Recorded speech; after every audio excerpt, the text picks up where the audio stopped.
Trinity gold and diamonds ప్రతి గ్రాముపై 350 రూపాయల తగ్గింపు మరియు లక్కీ డ్రాలో టీవీఎస్ బైక్ మరియు ఎలక్ట్రానిక్ హోమ్ అప్లయన్సెస్ గెలుచుకునే అద్భుతమైన అవకాశం.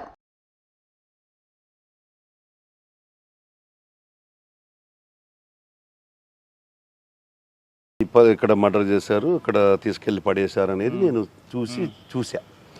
చూసిన తర్వాత ఫస్ట్ 25 రోజులు క్లూ లేదు. రెండో రోజు వచ్చేటప్పటికి సార్ సాయంత్రానికి మాకు ముందు బాడీ ట్రేస్ అయింది. ఎనీ కేస్ బాడీ ట్రేస్ అయితే సగం ట్రేస్ అయినట్టే. అతను చనిపోయిన ఆమె నా పేరు నారాయణమ్మ అనుకుంటా పేరు, వాళ్ళ అతని పేరు నారాయణ, నాకు సరిగ్గా గుర్తులేదు. అతను ఒక మాట చెప్పాడు, సార్ మా అక్కయ్య చేసి ఉంటారు సార్ ఈ మర్డరు అని. వాళ్ళు కూడా వచ్చిన్నారు ఆ రోజుకి. వాళ్ళ అక్క దగ్గర నుంచే ఆవిడ బయలుదేరింది, మర్డర్ అయ్యింది. ఇది మా అక్కయ్య చేసి ఉంటుంది సార్. మీ రేప్ అండ్ మర్డర్ కదా? Rape and murder. మాకు అసలు అర్థం కాల. ఆయన ఒక మాట చెప్పాడు నాకు. సీన్లో ఒక చిన్న కాగితం ముక్క దొరికింది సార్. ఆ కాగితం ముక్క మీద ఫోన్ నెంబర్ ఉంది. నేను ఆ కాగితం ముక్క కూడా సీజ్ చేశాను. మా వాళ్ళందరూ ఉండి అదేదో గాలి కొట్టుకొచ్చుంటుంది సార్ అని చెప్పాను. అంటే లేదు సీన్లో ప్రతిదీ మనకు అవసరమే అని చెప్పేసి తీసుకున్నాం. ఆ ఫోన్ నెంబర్ చూస్తే కాజీపేట వచ్చింది, ఇక్కడ కడప. కాజీపేటలో వాళ్ళని ఎమ్మటే సిడిఆర్స్ తెప్పిస్తే వాళ్ళ లొకేషన్ ఇక్కడే ఉంది. సో వాళ్ళు కాదు, రూల్ అవుట్. ఇక మాకు క్లూ లేదు. వాడేమో 24 గంటలు మక్కే చేసింది సార్ అంటున్నాడు. నేను ఎలా ఫిక్సప్ చేయాలి? వాళ్ళు డైలీ వస్తున్నారు, మాతో మాట్లాడుతున్నారు. ఇక నేను సెల్ టవర్స్ తీసి, సెల్ టవర్స్ లొకేషన్స్ మొత్తం తీసి, ఆమె ఎక్కడి నుంచి వచ్చిందో అక్కడ వరకు తీసి. అప్పట్లో సెల్ నాలెడ్జ్ తక్కువే సార్, మేము కొద్దిగా నాకు తక్కువే, బట్ నేను పక్కనున్న వాళ్ళ హెల్ప్ తీసుకొని దాన్ని తీసి దాదాపు 70,000 ఫోన్లకి చేసి ఉంటాను సార్. ఫోన్లు అంటే ఒక టీంని పెట్టి మీరు పలానా రోజు ఇటు వచ్చారంటే నేనే ఒకరితో మాట్లాడా. వాడు కాజీపేట అన్నాడు.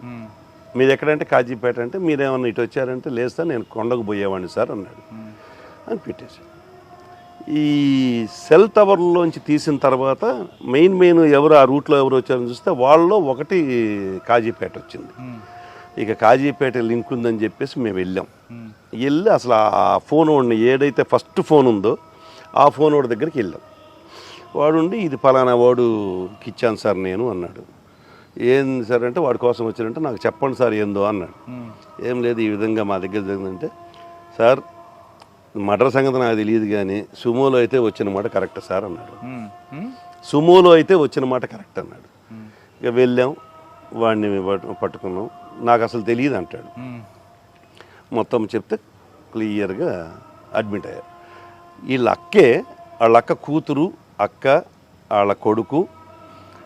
ఈ అక్క కూతురు ఫోన్ చేసి వీళ్ళని ట్రాప్ చేసి కాజీపేట వాళ్ళని, తను ఏదో ఎస్ఐగా ఫోన్లో ట్రాప్ చేసి, వాడు ఎస్ఐ అనుకోనే వచ్చాడు.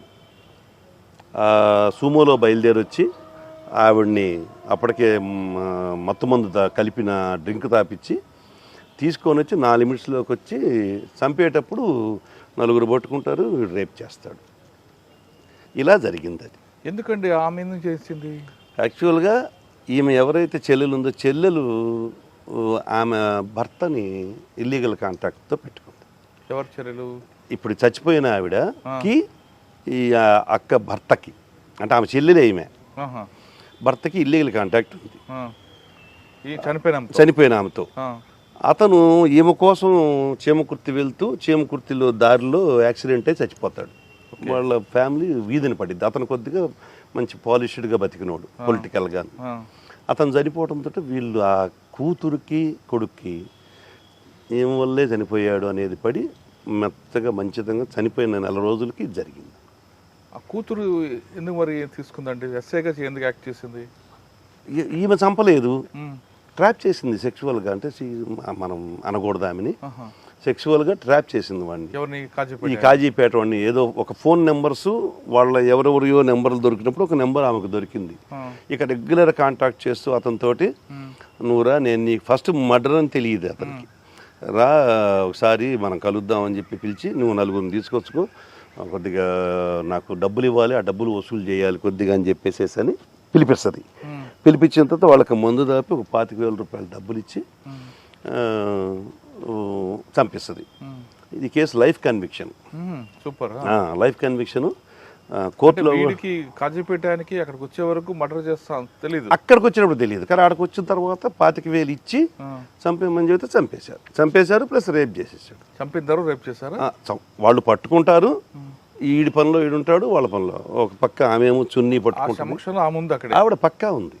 ఆవిడికి లైఫ్, అతనికి లైఫ్, అతనితో పాటు వచ్చిన ఇద్దరికి లైఫ్. సూపర్.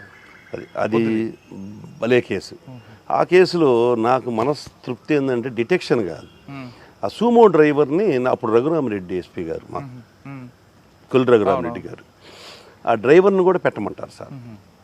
నేనుండి లేదు సార్ అతనికి తెలియదు, అతని వాయిస్ రికార్డు కూడా ఉంది, ఏదో డబ్బులు వసూలు చేసుకోవడానికి వాళ్ళని తీసుకొచ్చి దించిపోయి నీ బాడుగు నీకు ఇస్తానంటే వచ్చాడు, అతను దీనిలో విట్నెస్ సార్, ప్రైమ్ విట్నెస్, అతను బండి ఆడపెట్టి వాళ్ళు పోయి లోపల పోయి చంపుతారు అని ఆయనతో పోట్లాడా. ఆయన ఎట్టి పరిస్థితుల్లో పెట్టాల్సిందే అంటాడు. నేను ఒకరోజు పర్సనల్గా వెళ్ళి ఎవరికైనా ఇచ్చేయండి సార్ ఈ కేసు, నేను పెట్టలేను సార్ అతన్ని అని చెప్పి అడిగాను. ఎందుకంటే నాకు కూడా బాధేస్తుంది, అన్యాయంగా మర్డర్ కేసు, ఏదో చిన్న పెట్టి కేసు అన్నా కూడా తప్పే, కానీ డ్రైవర్ మీద అంటే ఆయనకేం లేదు, వాడు కూడా ఇన్వాల్వ్మెంట్, కాజీపేట నుంచి వచ్చాడు కదా, వాడెందుకు అంటే మేము ఏదైనా చెబితే ఆఫీసర్స్ ఒక సెకండ్ యాంగిల్లో కూడా చూస్తారు, ఏమన్నా వీడియో ఏమన్నా. నేను అది కూడా చెప్పాను సార్, నేను దాని ఓన్లీ కాదు సార్, మీరు కావాలంటే ఇంకెవరికైనా ఇచ్చుకోండి సార్ అంటే లేదు ఇంత ఎందుకు అంటే లేదు సార్ అతను అన్యాయం చేయడం నాకు ఇష్టం లేదు సార్ అంటే, సరే చివరికి అతని ఎవిడెన్స్ నా ఎవిడెన్స్ మీద వాళ్ళకి లైఫ్ పడింది. అంటే సాటిస్ఫాక్షన్ అది. ఈ డిటెక్షన్ చేయకపోయినా పర్లేదు, కానీ ఒకరిని అన్యాయంగా మనం పంపించలేకపోయి వాడి వల్ల మన కేసు కూడా సక్సెస్ అయింది. సక్సెస్ రేటు మర్డర్ కేసులో రావడం బాగా అరుదు సార్. నాకు దాదాపు 7-8 కేసుల్లో కన్విక్షన్లు వచ్చినాయి. సార్ మన గురువు గారి అక్కడ అయిపోయిన తర్వాత నన్ను సంతమాగుల నుంచి లేపినప్పుడు ఈయన ఎస్బీ ఇన్స్పెక్టర్ గారు, అప్పుడు విశ్వజిత్ గారు ఎస్పీ గారు, ఆయన ఎస్బీ ఇన్స్పెక్టర్ అయితే నేను ఆయన దగ్గర మళ్ళీ ఎస్బీఎస్ అయింది. ఆయనే నన్ను 6 నెలల పాటు ఉంచుకున్నాడు. 6 నెలల తర్వాత నన్ను ఖమ్మం పంపించాడు ఎస్పీ గారి చెప్పి, ఖమ్మంకి ఒక మంచి ఎస్పీ కావాలి, ఎస్ఐ కావాలని అంటే మన సంఖలో పెట్టుకొని మనం అంతా ఎదుగుతున్నాం సార్, మా వాడు ఉన్నాడు కదా మా ఎస్బీఎస్ఐ అని చెప్పి వేయించాడు. అక్కడి నుంచి మళ్ళీ ఇటు వచ్చేసాం. తర్వాత నాకు ఆయనతో ఇక సంబంధం లేదు, ఎవరితో గురువుగారితో ఎక్కడున్నా మాట్లాడుకుంటా. అతను 70 ఏళ్ల వయసులో టైప్ చేస్తాడు సార్ కంప్యూటర్, ఆయన చేసిన స్పీడ్గా ఇప్పుడున్న కుర్రోళ్ళు చేయలేరు సార్. అంత గొప్ప లక్ష్మీపుత్రుడు సరస్వతీపుత్రుడు. అతనుకున్న ధైర్యము 100 మంది గుండెలతో సమానం సార్, అంత ధైర్యవంతుడు, నాకు మార్గదర్శకుడు.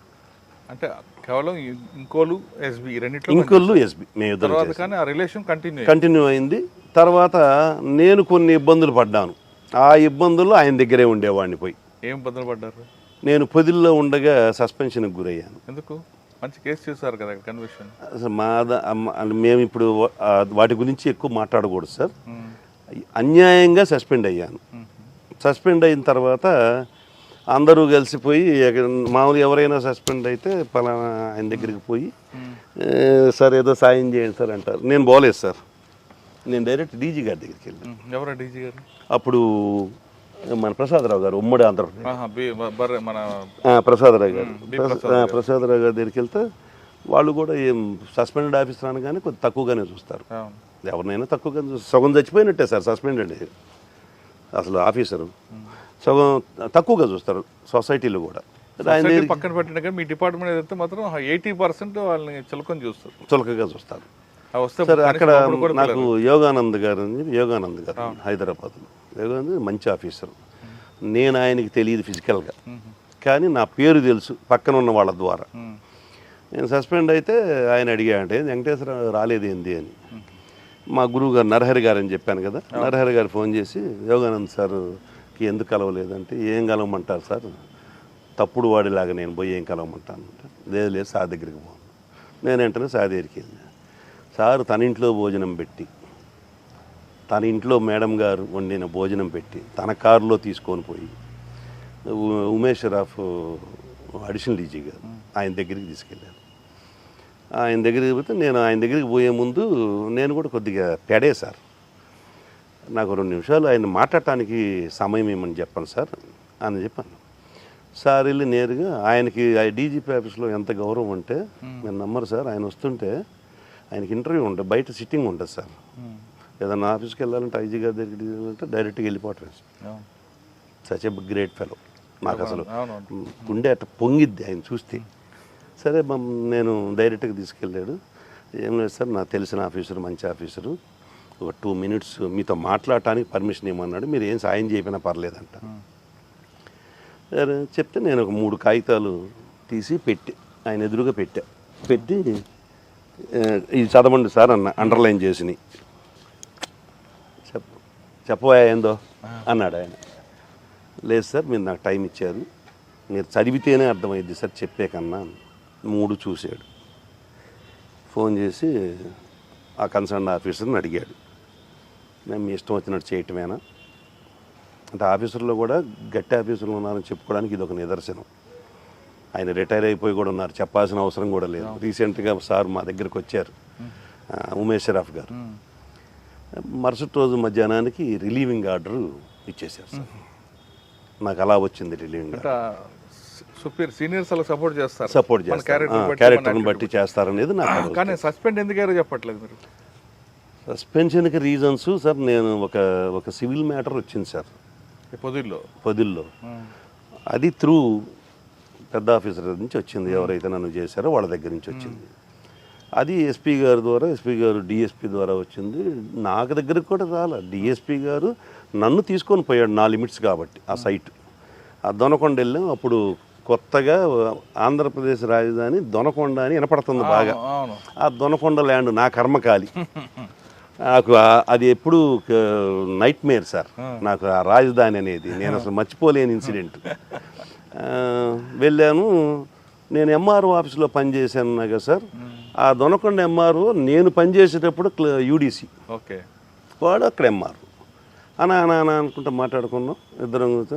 దీని రికార్డ్ అంతా తీయించాను. వాళ్ళ మనుషులు కూడా వచ్చారు. ఓ పవర్ఫుల్ లేడీ కూడా వచ్చింది. పవర్ఫుల్ లేడీ వచ్చింది. వాళ్ళ పార్టీ, ఆఫీసర్ పార్టీ. ఆఫీసర్ ఏ పార్టీ? ఆఫీసర్ పార్టీ నేను చెప్పేది మీకు అర్థం కావాలి. ఆఫీసర్ పార్టీ, పవర్ఫుల్ లేడీ, నా పార్టీ కాదు, పొలిటికల్ పార్టీ కాదు, ఆఫీసర్ పార్టీ. వచ్చి కూర్చున్నారు. ముందు రికార్డ్ అంతా తీయించాను సార్. ఆఫీసర్ ఎవరో సార్ ఇప్పుడు వద్దులేండి సార్. ఉన్నారు ఇప్పటికీ ఉన్నారు. వారు కూడా మాలాగానే ఇబ్బందులు పడతా ఉన్నారు. అవునా? భగవంతుడు ఉన్నాడు కదా సార్. ఇంటి ఇచ్చారు మీరు. అదే ఇవన్నీ తీసిన తర్వాత రికార్డు తీస్తే ఆ 300 ఎకరం ఏదైతే సబ్జెక్టు డిస్ప్యూట్ ల్యాండ్ ఉందో అది గవర్నమెంట్ ల్యాండ్ అని జాయింట్ కలెక్టర్ గారు ఇచ్చిన తీర్పు ఉంది. ఆయన నుండి ఇది మీది ఎట్లా అయిద్దండి, ఇది మా ల్యాండ్ అయితే మీరు ఏదంటే కోర్టులో చూసుకోండి అన్నాడు. ఇదంతా కావటానికి కారణం నేను అనేది వాళ్ళ యొక్క ప్రిజంప్షన్. నేను అసలు అప్పటిదాకా ఎవరికి తెలియదు ఇది. ఈ ల్యాండ్ డీటెయిల్స్ రికార్డ్స్ అన్నీ నాకున్న తెలివితేటలు, నాకు అతి తెలివితేటలు అనేది నాకు అప్పుడు తెలిసింది సార్. అతి తెలివితేటలు వాడుకోకూడదని నన్ను అప్పుడప్పుడు కిషోర్ కుమార్ గారు సార్ అంటుంటారు, ఎస్ఐ ఉద్యోగం ఎస్ఐ ఉద్యోగం చేయమంటే సిఏ ఉద్యోగం చేస్తావు, సిఐ చేయమంటే డిఎస్పీ చేస్తావు అని అంటుంటారు సార్.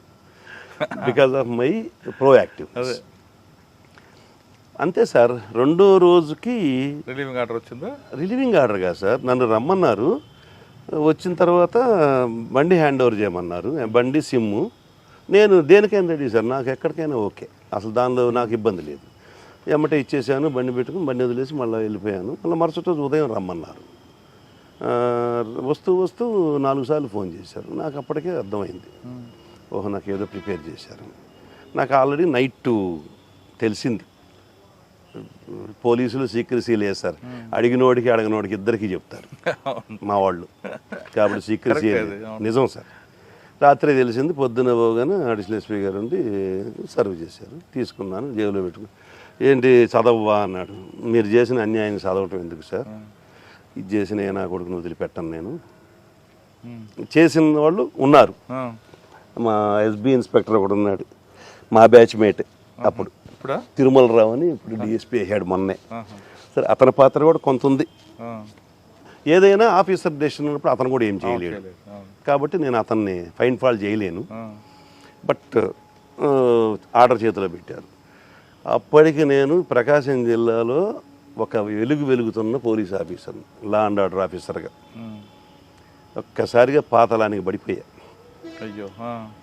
అప్పుడు మళ్ళీ మా గురువు గారు మీరు పృథ్వీనారాయణ గారు, ఇక నా టైం ఎవరన్నా జనరల్గా సస్పెన్షన్లో కానీ ఖాళీగా ఉంటే ఇళ్ళ కాడో లేకపోతే తిరుగుతారు, లేదంటే దాక్కొని ఉంటారు. నేను 24 hours పృథ్వీనారాయణ గారి ఇంట్లోనే ఉండేవాడిని. విజయవాడలో? విజయవాడ, గుంటూరు, ఆయన 2 ఇళ్ళు. అవును. నాది డైలీ చూసుకునేవాడిని. నా దానిలో ఉన్న లోతుపాతులు అన్ని రికార్డుకి బిల్డప్ చేసుకోవటము, మేమిద్దరం కూర్చొని కొట్టుకోవటము. కాసేపు ఆయన లాయర్ ప్రాక్టీస్ చేస్తుంటాడు, కోర్టుకి వెళ్తాము, ఇక ఆయనతో పాటు తిరుగుతా. ఆయన కోర్టుకు వచ్చిన టైంలో నిందితుడిని పట్టుకోవడానికి పరిగెత్తినప్పుడు కాలు ఇరిగింది. నేను ఉన్నాను సార్. ఏం జరిగింది ఆ రోజు? ఆ రోజు ఇతను కానిస్టేబుల్ పట్టుకొని పోతుంటే వాడు వదిలించుకొని పోతుంటాడు. ఈయన ఎదురుగున్నాడు, కనపడుతుంది వాడు రావటం. జస్ట్ ఎవరు కాలు ఇట్ట అన్నాడు, ఈయన పడ్డాడు. 2 నెలలు బొమ్మలు పడ్డాడు. నాకెందుకు వెంకటేశ్వరరావు ఈ వయసులో అంటే, లేదు సార్ మీలో పోలీసు ఉన్నాడు, అందుకే పోలీస్ ఆఫీసర్ చనిపోయేంత వరకు పోలీస్